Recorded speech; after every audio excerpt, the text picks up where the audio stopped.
members may not recognise our new solicitor, but this is Zach, who hopefully will be joining us on more occasions. Welcome.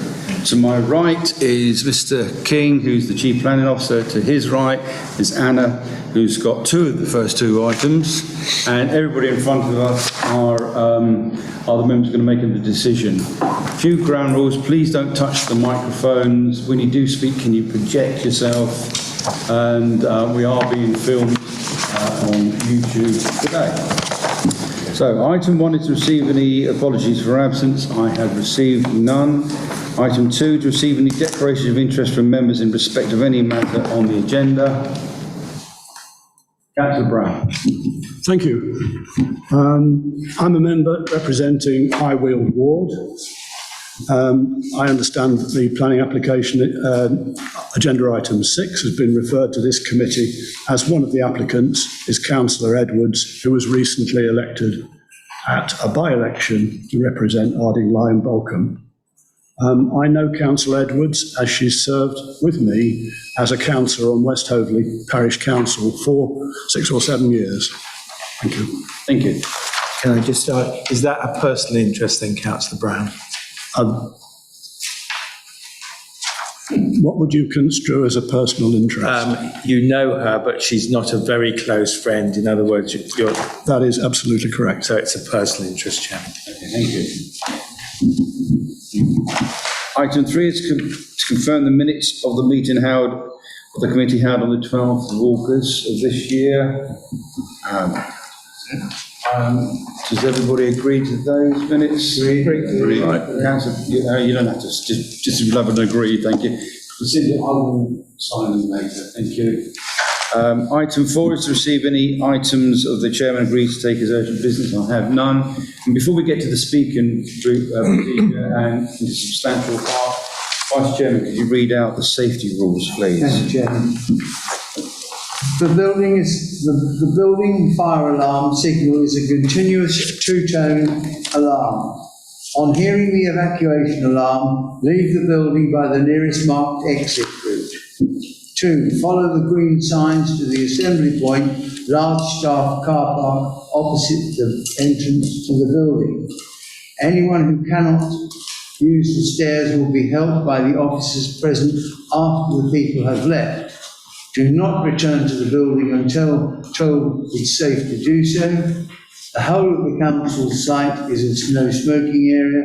Filming from the public gallery is permitted, but members must please refrain from filming within the council chamber so as not to distract the meeting. Thank you, Chairman. Thank you, Vice Chairman. Right, we're now to the substantial part, which is item 5. This is DM 212367, Little Park Farm, Marchant's Close, Hurst Pierpoint. And I think this one's yours, Anna.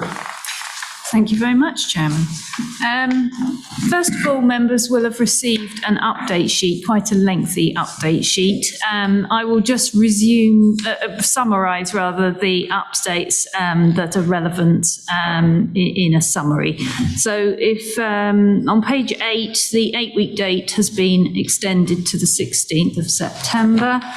The highways comments are in full, but in essence they are recommending some conditions which are already in the officer's report, conditions 4, 5 and 6, as on page 39 in the agenda. The ecological advisor has come back with comments and is recommending a condition which I recommend is added into the report. Page 13, the Southern Water Services have required a formal application for connection to the public foul sewer should be made by the applicant, so that is advice to the applicant. Page 13, the Parish Council observations have some additional comments, quite lengthy, but they are written into the update sheet, so I won't read them out in full. Page 39, there's a minor amendment to the wording of condition 3 at the agent's request that the development shall be above slab level to allow for the submission of materials. Page 40, condition 11, there is a change of wording to that condition, and instead of the wording that is in the report, in the agenda, the recommendation is that there's a construction management plan submitted to the local planning authority before development commences on the site, and that to cover various points which are in the update sheet. And finally, a reworded wording to the condition of number 16 to refer to a tree protection plan which has been submitted on the 8th of September. Thank you, Chairman. Thank you, Anna. Would you like to outline the...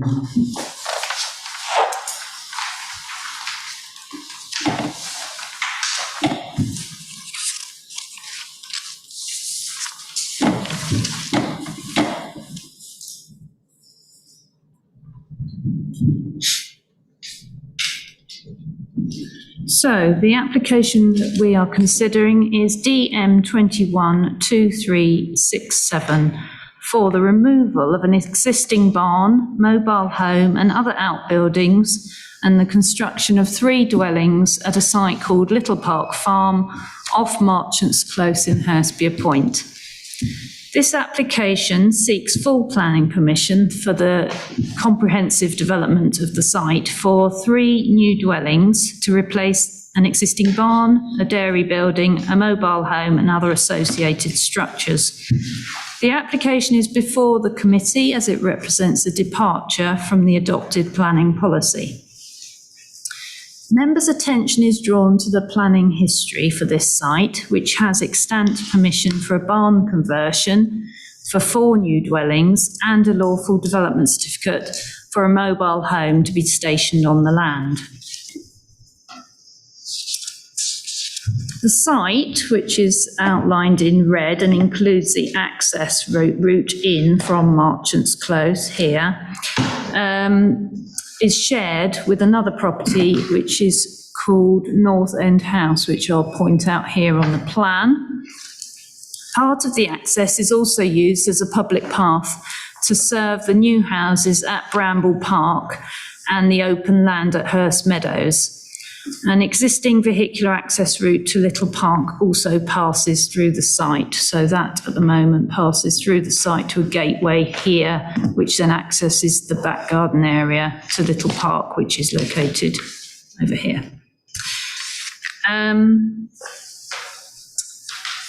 The site is located off Marchant's Close, which is accessed via Marchant's Road from Trinity Road. So if I just explain, there's the site here, here's the access point coming off Marchant's Close, which is here, which also comes off Marchant's Road, and that joins to Trinity Road, and then eventually Trinity Road joins onto Cookfield Road over here. So we're not far from the centre of Hurstby Point village. It's also located next to Little Park, which is marked up here in red, which is a Grade 2 star listed building. This is the block plan of the site, which shows the existing layout of structures and buildings on the site, which consist of a Dutch barn in the area of the position of Unit A, a derelict dairy building, which is this dotted line here, and then a mobile home which is situated in this dotted area here. There are other structures and vehicles on the site which are dotted about over on this side of the site. The proposal is for a new 4-bed dwelling at Unit A, a single-storey dwelling at single-storey 2-bed dwelling at Unit B, and a 3-bed single-storey dwelling at Unit C. Trees that are growing on the boundaries, and substantially along this boundary and around this boundary and on the top, on the northern boundary here, are to be protected. And this area is shown to be a new buffer zone to the south of Unit A. This is just to illustrate the existing structure, which is a Dutch barn. I'll show you some photos in a while. It's a largely open structure and a replacement barn-style house is located in on the same footprint as this building. This is an illustration of the derelict dairy building, which is a total of 19 metres long by 7 metres wide. It's in disrepair and has a 4.7 metre high pitched roof. These elevations illustrate the proposed barn-like house that is to be Unit A, finished with vertical timber weatherboarding with a black stained finish and recessed vertically proportioned windows in these sections here. Slide 6 shows the northern elevation. This will be the elevation that you would approach from the approach road. Again, recessed vertical proportioned windows, framing of the barn to be standing proud of the walls to give that to give the impression of the former barn there.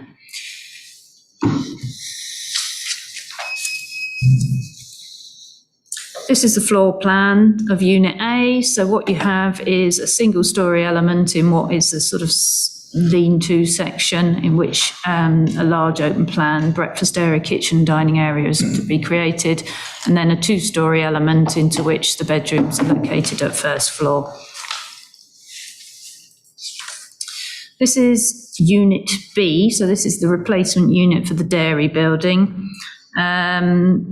Over a similar footprint, similar size, about 19.5 metres long by 7 metres wide, finished in horizontal boarding on a brick base with a clay tile roof. And internally, this illustrates 2 bedrooms. This is the northern door, southern door for access points, and an open plan kitchen living area.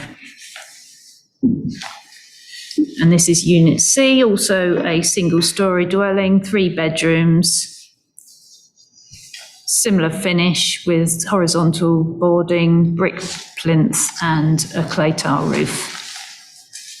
And that's the layout internally, 3 bedrooms, one's quite small, 2 others, and then an open plan living kitchen area with a cycle store and bins to the north.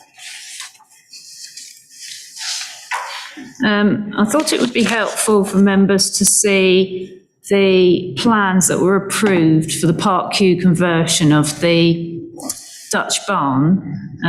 So this was the DM 192344 plans, which show similarly, same sort of scale building, obviously, as the proposal, different fenestration details, but essentially 2 3-bed units over 2 floors, and then 2 1-bed units to make up a total of 4 units under that approval. And finally, some photographs just to illustrate the access route. This is the access route coming into the site. That gateway goes on to the Hurst Meadows area, and this forms quite a well-used public footpath now to the new houses over just beyond that woodland. This is coming up to the site itself to illustrate the existing scale of the barn, and just around the corner here is the mobile home, which looks like that, and there's the Dutch barn as it stands today.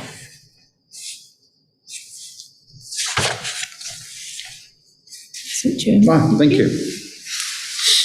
Thank you. Now, we do have a public speaker. Those who've been on the committee quite a long time. Mr. Rainier, if you'd like to come to here, please don't touch the microphone, it is live. You've got 2 minutes. When you start talking, Mr. Clark will activate the traffic light system. You know the score. Green, you can carry on talking. 30 seconds when it gets to amber, then I'll have to ask you to sum up in 1 sentence when it gets to red. Start when you start talking. Good afternoon, members. Good to see you all in person again. The removal of all the structures currently on the site and their replacement with structures of a very similar scale but improved design will significantly enhance the overall appearance of the site and improve the setting of the adjacent listed building. Furthermore, significant planting is proposed to the site boundaries, which will assist with biodiversity. It's also considered the proposal would cause no harm to neighbouring amenity. In fact, it would be improved by the cessation of movements of large agricultural vehicles which travel along Marchant's Close and the access track. The proposal would make effective use of land in a highly sustainable location. It's considered that the principle of the proposal accords with local and national policies and that the scheme constitutes sustainable development. Unit A has really been the only unit of any contention. This has been revised to take the form of a Dutch barn, marginally smaller than the existing. There is therefore no greater and in fact slightly reduced impact on the listed building. When compared to the Class Q scheme, parking has been reduced significantly. The extent of fenestration has been reduced. The footprint has been slightly reduced. And in policy terms, therefore, there's a reduced number of dwellings being proposed in the countryside from 5 to 3. Consequently, the scheme, when considering this fallback position, is superior with reduced activity and vehicular movement within the countryside. The proposal now consolidates development where it currently exists and retains the southern and eastern parts of the site as an open paddock land. I therefore respectfully hope that you will follow your officer's recommendation and grant planning permission. Thank you. Thank you, Mr. Rainier. Members, we've probably got an email, all of you, from Councillor Jackson, who wished to speak, but he was only going to reiterate the comments of the Parish Council. So I suggested to him that leave it with us because we've got that covered and it saved him the trip coming here. So it's not because he didn't want to come, it's just I said he didn't need to because we covered that in our construction management phase. Members, in your hands, does anybody wish to speak? Councillor Duval. Is it okay for me to speak? Yes, of course you can. Bless you, thank you. No, I was wondering, because I'm not hearing too well across there, and I was just wondering, making sure I'm getting the right thing. Anyway, broadly in favour of this, I think it's great that it's coming down from 5 to 3, but bearing in mind the need to get it absolutely right, and I'm very mindful of all the local residents and what they've actually said.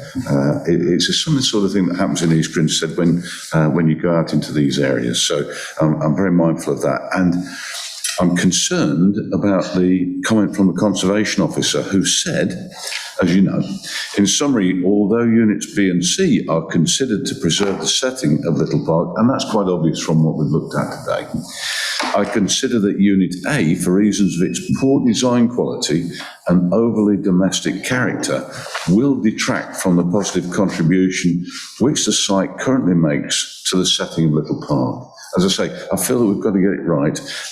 This will be contrary to the requirements of district plan policy and the council's adopted design guide. In terms of the MPPF, I would consider the harm caused to be less than substantial, such that paragraph 202 would apply. I'm just a little concerned on that. I would value some more comments on that. I want to ask Mr. King to answer that. Yeah, thank you, Chairman. I mean, I think those the views of the Conservation Officer, but it's the planning officer's view that when the whole scheme is looked at in the round, the benefits of this scheme outweigh the negatives, essentially. So although the Conservation Officer has got a particular concern about one part of the development, which is absolutely fine, we as planning officers and now the planning committee have to look at the whole scheme in the round. And when we do look at it in the round, it's your officer's view that the scheme is acceptable as a whole. And the details of that are set out in the report. So I think on page 28, so I won't go through it all, but that's in a nutshell. What I should have mentioned also, I had a telephone conversation with the other ward councillor, Councillor Trumbull, today about it. He was going to exactly the same questions that Councillor Jackson had raised with, so they're broadly in support if it's approved with the new construction management phase. Members, anybody else? Councillor Cartwright. I also had a conversation with a former councillor, Alison Bennett, and she pointed me in the direction of something that struck me anyway. We've got the traffic covered during the construction with the condition. Particularly looking at a picture of the access pathway. I was concerned about the number of pedestrians coming down from Hurst Meadows, the Bramble Estate. It's narrow there. I'm just wondering whether we could put in the conditions to construct a bit more of a pathway for people, so that there's no danger of pedestrians meeting traffic on that rather narrow approach. It's not very long, but I think it would help in time if there was a proper pathway. That was raised by Councillor Trumbull as well today. Can I just take a couple more questions? Then I'll get Anna to answer. Councillor Brown. I've got quite a few. Hang on a second, then. Sorry about that. Councillor Phillips, then we'll get those answered, then you can... Thank you, Chairman. Can I just clarify? There's a lawful development certificate for the mobile home that's on there at the moment. Would that lawful development certificate cease, or would they be able to put a mobile home on there as well? Do you want to answer that one? Well, go on, if you want to. But there is a lawful development certificate that says that it is lawful to station a mobile home on that site. So that is the position. So that mobile home could be swapped out for another mobile home, because in planning law, as long as something meets the definition of a caravan, then it is a caravan and mobile home, as long as it falls within the relevant size dimensions. So the lawful development certificate simply says that one mobile home can be stationed lawfully on that site. So it could be swapped with another mobile home. But I think we did hear from the speaker there was to remove, and Anna said we're going to remove as much of the... But yeah, it wouldn't stay as part of this development. Yeah, no. As part of this development, it would be substituted by Unit C. Yeah, so it will go. Then stay. I take it the lawful development certificate is only for that particular part of the site, not the whole site. I believe it relates to just that stationing on that particular spot. Yeah, and Councillor Cartwright's thing about the potentially in the construction phase, if we could get a path. Yes. Post-construction. Post. Yes, happy with the conditions for during construction, but after that, of course, it then just becomes a highly used pedestrian pathway. The only question I would say is that is actually leads into the kind of like a bridleway type of thing. You could formalise it by having a separation, and I don't think we can have a formalisation. It's not something that the Highway Authority have suggested we would need.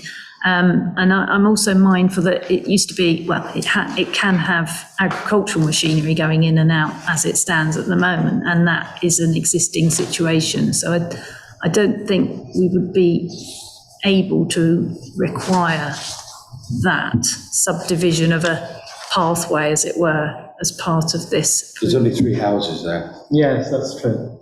And, you know, the best will in the world, unless they're going to go in and out, in and out, in and out, people don't tend to do that.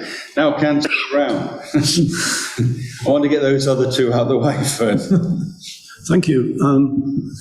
My main questions and concern are about DP 39, sustainability statement, which are on page 36 and 37 of the agenda. Of those provisions that are provided to support the sustainability statement, 4 of them have got wherever possible. And I really question whether putting wherever possible is a way of getting out. For instance, rainwater. Rainwater would be recycled wherever possible. I would prefer to see something, and I ask why we're not asking for this. X litres of rainwater collection capacity will be provided. Because after all, it's very easy to collect rainwater. You just need a downpipe and a diverter. And yet here we are, we've got wherever possible. Then moving on, specification for insulation would require a good sustainability score.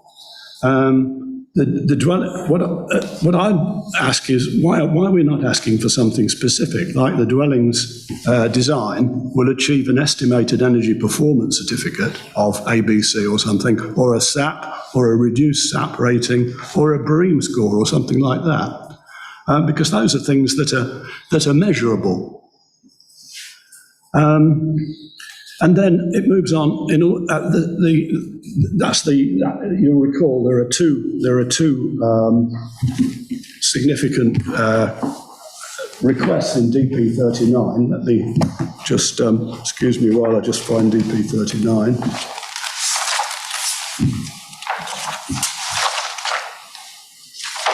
It's on. Use renewable sources of energy. I'm sorry, Chairman. 39. 35. Pardon? The policy is repeated on page 35. The whole policy is repeated on page 35. The policy I'm referring to is sustainable design and construction, which is DP 39. Yeah, no, it's on page 35. Yes, it is indeed. Yes. But I'm now referring, Chairman, to the design, the district plan, DP 39. And I'm just trying to tease out the two key things as I see them. Use renewable sources of energy and demonstrate how the risks associated with future climate change have been planned for as part of the layout and the design. And so I'm just moving on to that second one now. To comply with DP 39, I'd expect to see some form of energy collection, solar thermal, PVs, that could be provided. And Unit A has an absolutely ideal flat south-facing roof area, ideal for picking up solar thermal or solar electricity. And so I don't see really any demonstration by this particular plan as to how it has been planned to be to take future account of climate change.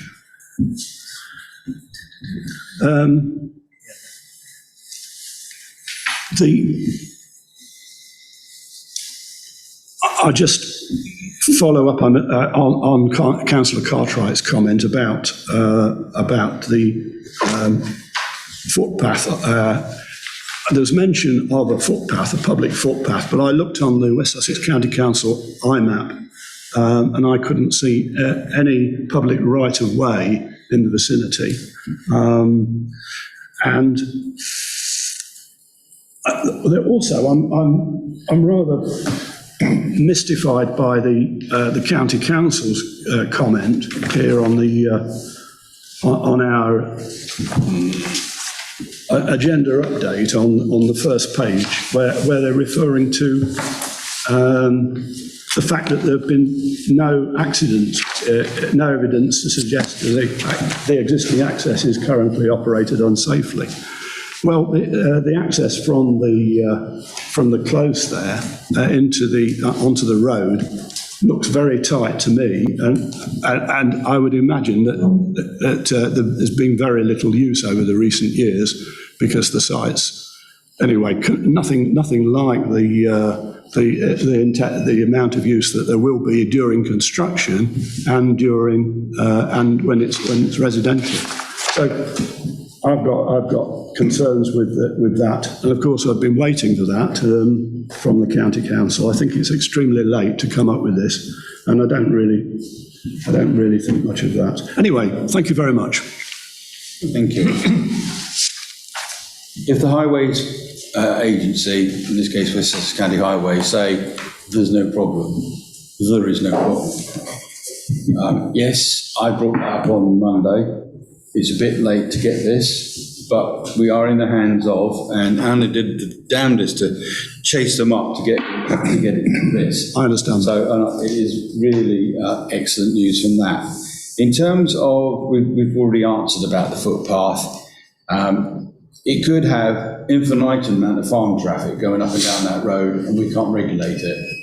The fact that all the farm equipment is going to be removed off that site and 3 residential houses put there instead, which means there's going to be a lot less traffic going in and out in the construction phase. Hence the fact that we beefed up the construction management phase. I'm going to ask Mr. King to answer the other question about your DP 39. It's a question that the Vice Chair and myself have asked on numerous occasions, and each time we were told it's not necessarily you can put stuff on the roof, it's in the construction, but I'll go to the expert. Yeah, I mean, thanks, Chairman. Just in very general terms, policy DP 39 is seeking to encourage developers to improve the sustainability of their developments, and it sets out a whole range of things for them to look at and consider in doing that. But it isn't a policy that sets out a minimum standard in respect of BREEAM or energy efficiency, etc. It is an encouragement type policy. What we're finding with on major developments now is that most developers will opt for a fabric first approach and try and build in sustainability at the construction phase rather than adding things on. On this particular application, one thing to bear in mind in terms of the sustainability is that you have a fallback position in this case of the conversion of some of those buildings.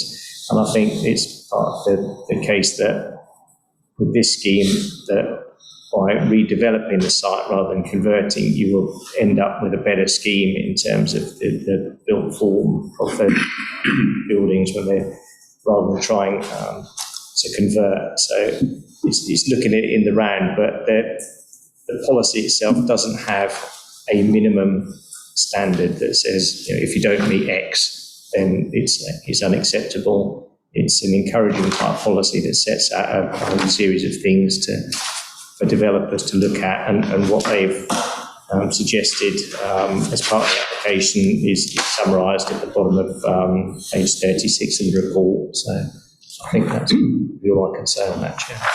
Thank you, Mr. King. Councillor Footpath. Thank you, Mr. Chairman.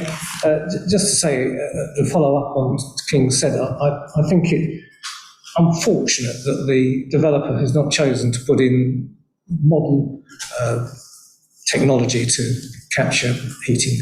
I think that is very sad in this day and age when we've got so much climate change going on and round and about us. Perhaps they would be kind enough to have a look at that. The other thing too is I don't see the tree officer's report in here. Is there? Well, maybe I've just missed it, but I've sort of had another look. No, I didn't get a formal comment back from the tree officer to be able to update you, I'm afraid. And that's fine. But the result of discussions with her was an amended tree protection plan, which is referred to in the condition. And that is to secure additional planting within the buffer zone and also to secure protection of the trees on the boundary, which are considered to be important in the landscape. Okay, thank you very much. And then I know that you are offering to do a traffic management report, and I would hope very much that, as on your paper on page 13, where the Parish Council has made some observations about timings and children, that is very much taken into account, and I'm sure we can have your assurance that that will be looked at when you've taken into it. And as so often, I do tend to mark West Sussex Highways homework, and on which page number is it? Well, under item 5, the top of the next page, it says that there's a shortfall of a parking space, and if we made it properly, if you did it properly, it would be unacceptable highway issue, so we won't do it properly and we'll just tick it. Just a comment, Mr. Chairman, on marking their homework again. Thank you. I was expecting car parking, easy point. Those are included in the paper. The bit you're on about the tree officer, it's on the update sheet, condition 16. Oh, is it? Sorry, then I It's missed all in that. there, and it's to make sure that we get as much safety. No, I'm very happy with that. It is all in there. You see, Councillor Sweatman. Thank you, Chairman. Yeah, I'm afraid Mr. King's stolen a bit of my thunder there. I was about to say. I think this is a much better application than the previous one. And at the end of the day, they've still got permission to implement the older application, and that expires on 15th of August 22. Yeah. So in this application, as mentioned, there's less traffic. It's reduced by 2 dwellings. It's virtually on the same footprint. Highways have got no objections. And if we don't approve this better application, they could go and implement that other development tomorrow. So I'm quite happy with this. I'd like to recommend approval of that. You've hit the nail on the head, Councillor Sweatman. This is a far better application than what was given permission before. So, Vice Chairman, you're going to Recommended, Chairman. would you like to second that? I will second that, Chairman. Okay, thank you. Mr. Clark, we go to the vote with the updated conditions as set out in the update sheet and the construction management phase, which we've taken on board exactly what the parish council have said, hence asked Councillor Jackson not to turn up, because I too have real concerns. Lorries, children going to school don't mix. Mr. Clark. Yeah, thank you, Chairman. So the motion is to approve with all those changes of conditions and additional conditions in the update sheet. Councillor Brown. Against. Councillor Cartwright. For. Councillor Cogunner-White not here. Councillor Coote. For. Councillor DeBell. For. Councillor Eggleston. For. Councillor Forbes. For. Councillor Marsh. For. Councillor Phillips. For. Councillor Pulfer. For. Councillor Sweatman. For. And Councillor Walker. For. So that's 10 in favour and 1 against, Chairman. That item has been approved. Thank you very much. Annie, you can still sit, but you've got the next one to do as well. Thank you, Chairman. Has the been cleaned? It has been cleaned. Thank you. The next one is item 6. It's DM 212457, Lower Sheriff Farm, Hammingding Lane, Ardenley. Can I just, before we start, we will have a presentation. Suffice to say, this is policy compliant. And the only reason it was here is because the result of the by-election, and Councillor Edwards, who lives on this site, has to come to committee, members of the public. Thank you, Chairman. Sorry, I'm just shuffling the papers about for a minute. Right.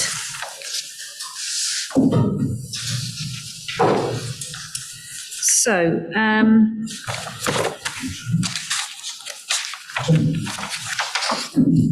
Mr. Chairman, with respect, I'm sure I'll obviously give an excellent presentation. But had this been the fact that Councillor Edwards was a member of this committee, it would have gone to be delegated, it would have begun before. Is there any point in us going there all through this? To be perfectly honest, I should have admitted, sorry for you to your thing, but if the members of the committee are minded to approve and you're speaking in for the thing, I don't necessarily have to ask you to speak. And I really don't know if we need to have or should we have the briefest of, or you... Yeah, Chairman, I think we should have a briefing because there are some updates in the update. Okay, we'll go for the briefing with the updates, and thank you. right. You can speak. So, yes, so referring to the update sheet, we have a comment, page 56, we were awaiting for some results from a bat survey after a preliminary ecological appraisal, and the result is the ecological advisor saw that extra information and has recommended a condition. So that's at page 56. At page 75, there's a recommended additional condition. This is in respect of tree matters that have been raised. And on page 75, there's an additional condition 13, which is worded up for you on the update sheet. And finally, there's an amendment to the landscaping detail plan reference on page 75.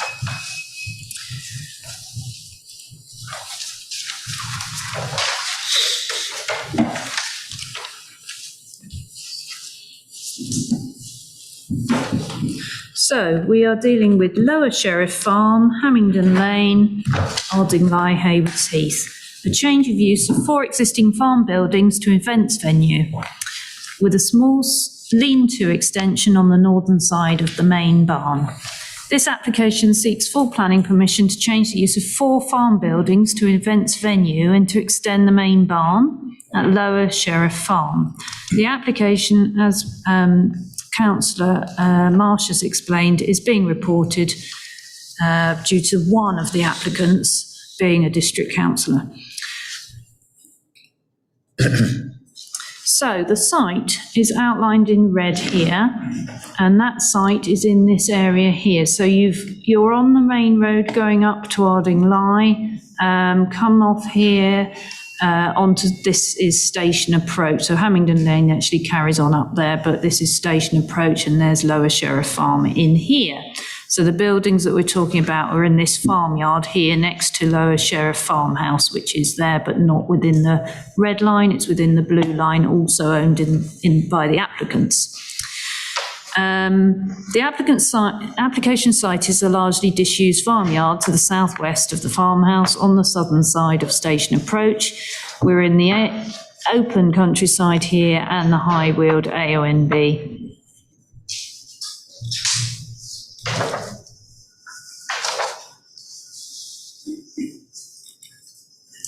This is just a simplified block plan to show you the layout of the buildings. But I'm going to refer to them as barns A, which is this one, B, C and D, and then there's a large Dutch barn here on the site as well. So this is barn A, the main barn.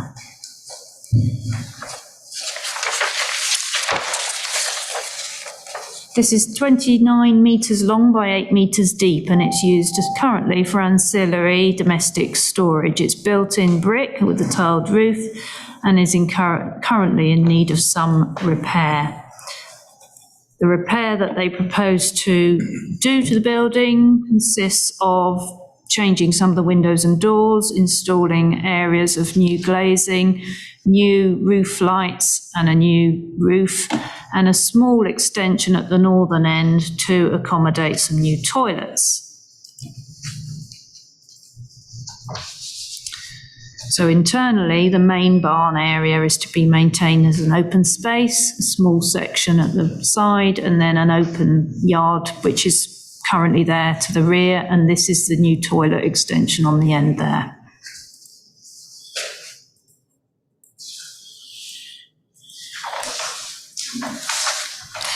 The second barn is barn B. It's an open structure and it will remain very little changed in the proposal. Next.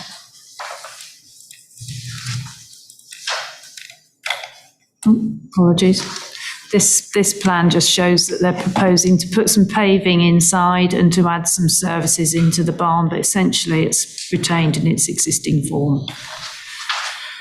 The next barn is barn C. It's a 10 by 4 metre stable building, really. It's to be repaired. And the final barn is barn C, which is a small little building. And both barn C and D are to be used for recycling and waste storage associated with the event's use. This is an illustrative idea of the landscaping that's proposed in the central courtyard area, so very informal, tree planting and some gravel, that sort of thing. And finally, here's some photographs just to show you the site. So at the moment, there's an access point, and this is the end nearest to the farmhouse, and you come in there.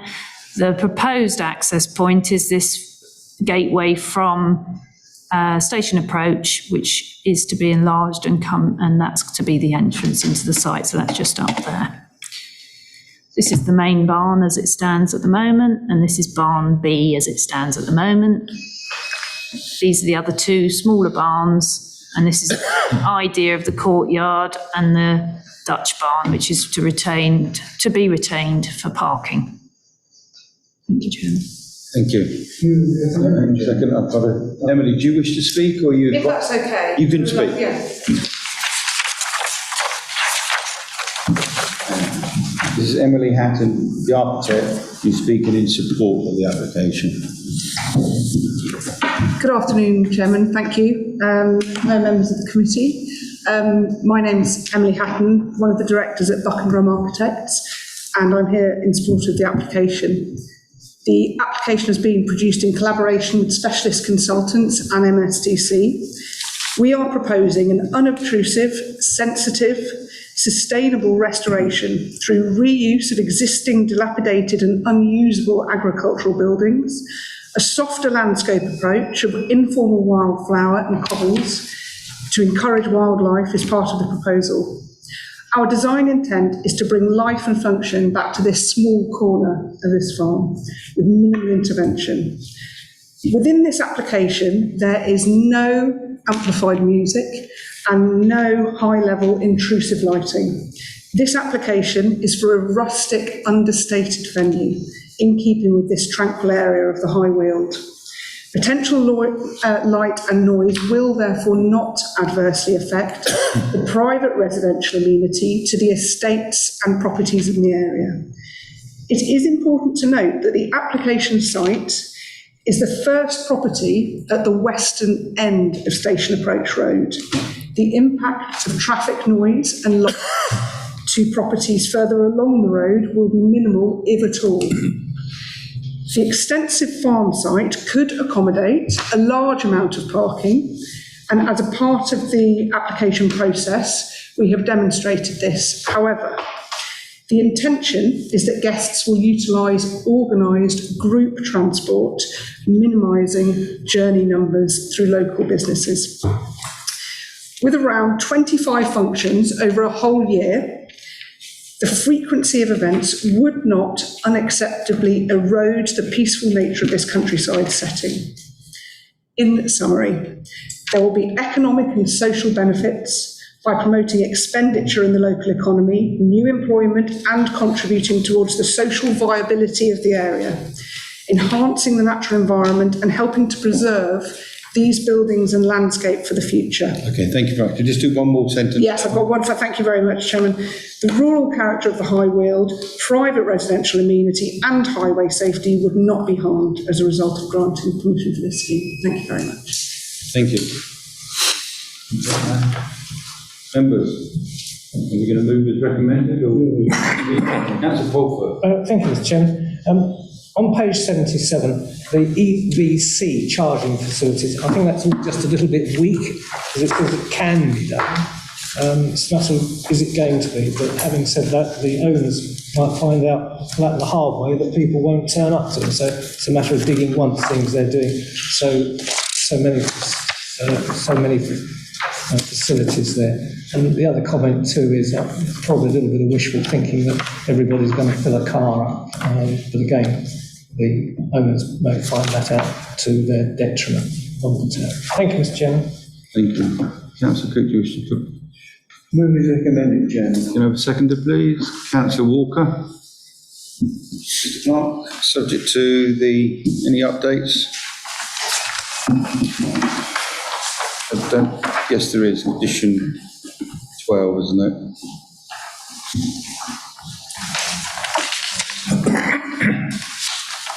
As per the update sheet, yes, Chairman.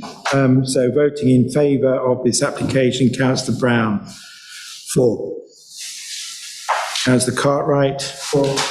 Councillor Cogan White not here. Councillor Coote. 4. Councillor DeBell. 4. Councillor Eggleston. 4. Councillor Forbes. 4. Councillor Marsh. 4. Councillor Phillips. 4. Councillor Pulfer. 4. Councillor Sweatman. 4. And Councillor Walker. 4. So that's 11 in favour, Chairman, none against. That item has been approved. We've just got to have a quick brief. Thank you very much, Emily.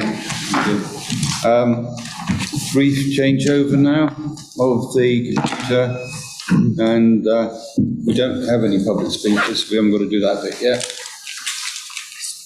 Should point out, members, you've probably worked it out yourself. The only reason this is here is Sussex District Council own the land. You see, she's lingering with the. Thanks.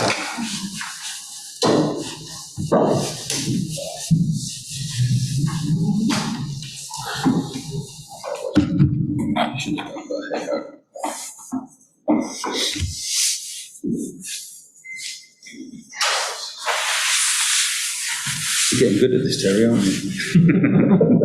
Hope you do it at home. What I do. It's all yours, Emily. I'm sorry, Joe. It's all moved around on the screen. Oh, it's getting warm.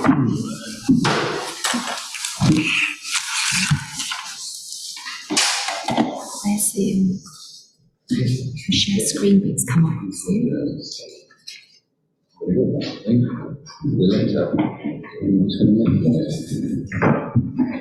Okay. With the update, just make sure that we've taken that into consideration to look at it. Yeah, just going to mention that. Yeah.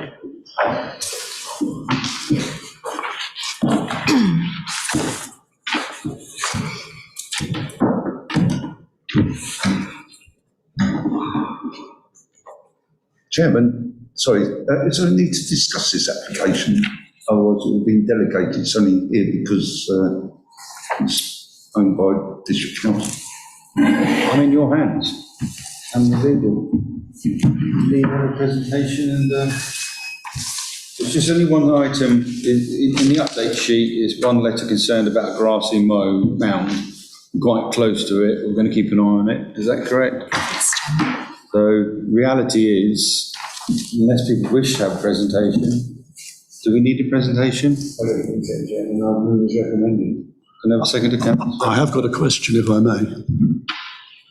Is it a technical question or is it something you do need to see on the... I think it's important, actually, Chair. I'm a chairman, not a chair. Chairman. Thank you. Okay, we better have a presentation.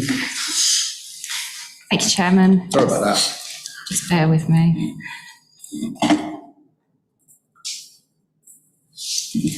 Right, fantastic, thank you. So just to draw members' attention to the update sheet about the letter that has been received. It's raising no objection, but it's just raising concern about a grassy mound. I'll show you the position of it during the presentation.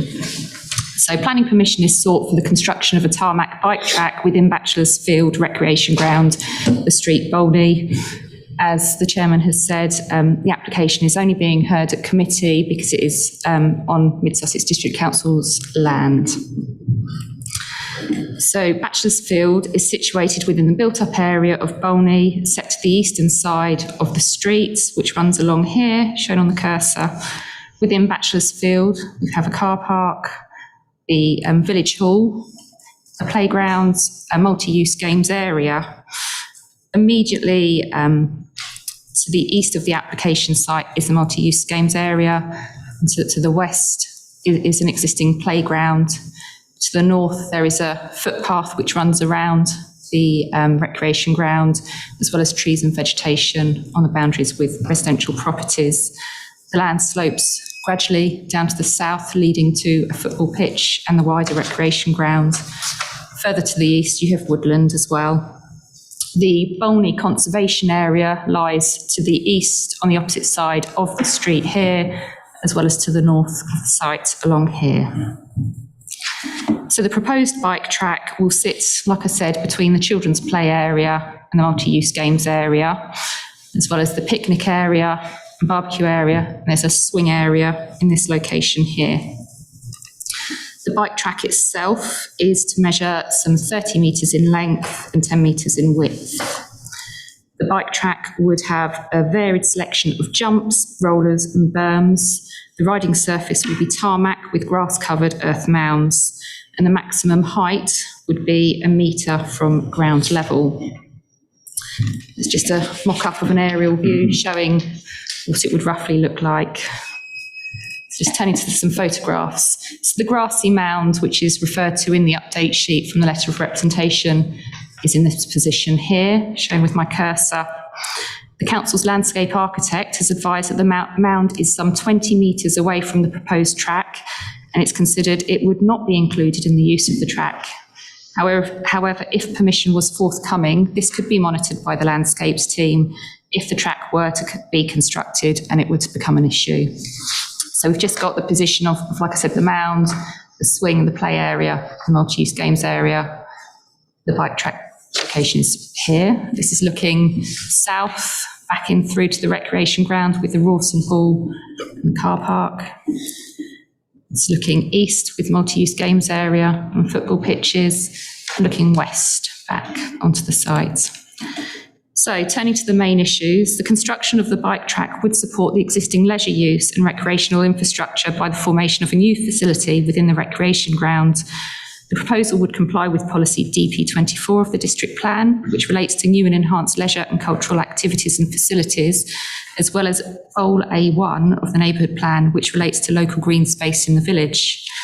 The design and scale of the pump track is considered sensitive to the use of the recreation ground and other areas on the site. Due to the position of the track and vegetation screening on the boundaries of the site, it's considered the proposal would result in a neutral impact and protect the setting of the conservation area. Due to the use of the recreation grounds, it's considered the proposal would not harm the amenities of neighbouring properties to any significant degree. Officers consider that in the context of the district and neighbourhood plan, that the proposal complies with the development plan, and there are no material planning considerations indicating a decision should be made otherwise than in accordance with it. That brings my presentation to an end. Thank you, Chairman. I should mention to the committee, I have spoken to the local ward councillor, Councillor Llewellyn Burke, and she's in full support of this. Councillor Brown, you wish to ask a question? Thank you, Chairman. I think this is absolutely marvellous, and I'm so pleased that we're encouraging people young children to cycle and gain confidence in cycling. My question really is about the arboreal situation. Recently at West Hoveley Parish, we applied for an extension, a planning application for an extension to replacement of our pavilion. And excuse me, so this has nothing to do with that. This is to do with that track. It is it's a similar situation, and we were called upon to get arboreal guidance, and I'm interested in whether this can be built without affecting the mature trees on the boundary, on the north boundary there. I didn't see any similar arboreal report. Bearing in mind, there's a lot of, I imagine, I'll ask the question again, material will need to be brought onto the site with machinery and moved around and soil dug up. I'm not quite sure exactly how it's going to be achieved. So my question is really, are we confident that the installation of this track won't affect the trees? Thank you. You want to answer that if you can? So it is correct, we haven't received a tree report. That the the bike track is outside of any of the trees, which are on the opposite side of the tarmac path on the boundary here. And presumably, I'm not the constructor of it, but I would presume that the vehicle movements would go up through the existing gate into the recreation ground, away from any of the trees, which are up here. There's an existing access down here at the bottom that would then be doing the pump track. So as far as I'm aware, there would be no impact on the trees, which are on the opposite side of the path. We'd look very silly, Chairman, if we found that trees were damaged, and I don't regard that as really a satisfactory answer. I'm afraid that's the only answer you're going to get, Councillor Brown. Thank you. Okay, because I know this site very well, having been on the council a hell of a long time, and instrumental in getting the Rawson Hall put in place. And the entrance to the site is not where you think it is. It's down near the actual Rawson Hall. Okay? And if they're going to come across the playing fields, then they will not touch the trees. And it hasn't been deemed necessary. Is that correct, Mr. Mark? We don't need to... Yes, Chairman, if there's no impact on the trees, we didn't need to answer an assessment. I'm sure the officer of long experience would have asked that if she felt the need that that was to be done. But I actually take on board what you say, and no doubt the people and the landscape team will make sure the trees aren't affected. Move as recommended, Chairman. Councillor Forbes, seconder. Sorry, I caught you out the corner of my eye. I'm sorry, I was looking at you. Very quickly then, voting in favour of this application, Councillor Brown. Abstain. Councillor Cartwright. For. Councillor Cogan and White not here. Councillor Coote. For. Councillor DeBell. For. Councillor Eggleston. For. Councillor Forbes. For. Councillor Marsh. For. Councillor Phillips. For. Councillor Pulfer. For. Councillor Sweatman. For. Councillor Walker. For. That's 10 in favour with 1 abstention, Chairman. Carried. Thank you, Mr. Clark. That has been granted. Planning permission. Item 8, question pursuant to Council Rule Procedure 10.2, due notice which has been given. I have none. Therefore, close the meeting. A little bit longer than I thought it was going to take. 2 minutes past. Well, 3 minutes past 5. I'm going to go with 2 minutes past 5.